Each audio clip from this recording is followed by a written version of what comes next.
Job, chapitre 39. Deuxième discours de Dieu, la nature et la majesté de ses œuvres.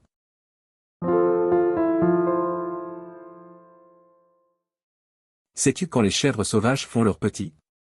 Observes-tu les biches quand elles mettent bas? Comptes-tu les mois pendant lesquels elles portent, et connais-tu l'époque où elles enfantent? Elles se courbent, laissent échapper leur progéniture, et sont délivrées de leur douleur. Leurs petits prennent de la vigueur et grandissent en plein air, ils s'éloignent et ne reviennent plus auprès d'elles. Qui met en liberté l'âne sauvage, et l'affranchit de tout lien. J'ai fait du désert son habitation, de la terre salée sa demeure. Il se rit du tumulte des villes, il n'entend pas les cris d'un maître. Il parcourt les montagnes pour trouver sa pâture, il est à la recherche de tout ce qui est vert. Le buffle veut-il être à ton service? Passe-t-il la nuit vers ta crèche? L'attaches-tu par une corde pour qu'il trace un sillon? Va-t-il après toi briser les mottes des vallées?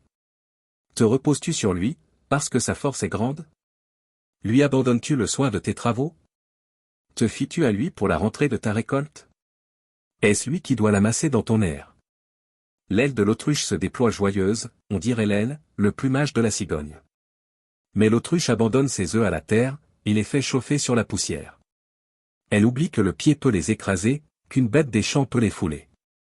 Elle est dure envers ses petits comme s'ils n'étaient point à elle, elle ne s'inquiète pas de l'inutilité de son enfantement.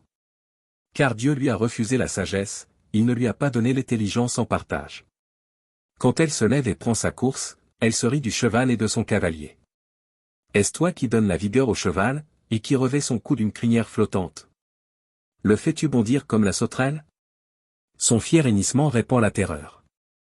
Il creuse le sol et se réjouit de sa force, il s'élance au-devant des armes. Il se rit de la crainte, il n'a pas peur, il ne recule pas en face de l'épée. Sur lui retentit le carquois, brille la lance et le javelot.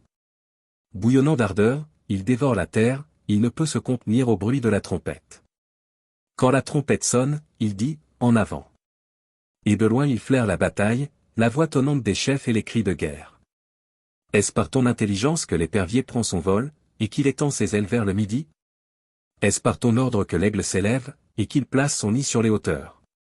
C'est dans les rochers qu'il habite, qu'il a sa demeure, sur la cime des rochers, sur le sommet des monts. De là il épie sa proie, il plonge au loin les regards. Ses petits boivent le sang, et là où sont des cadavres, l'aigle se trouve.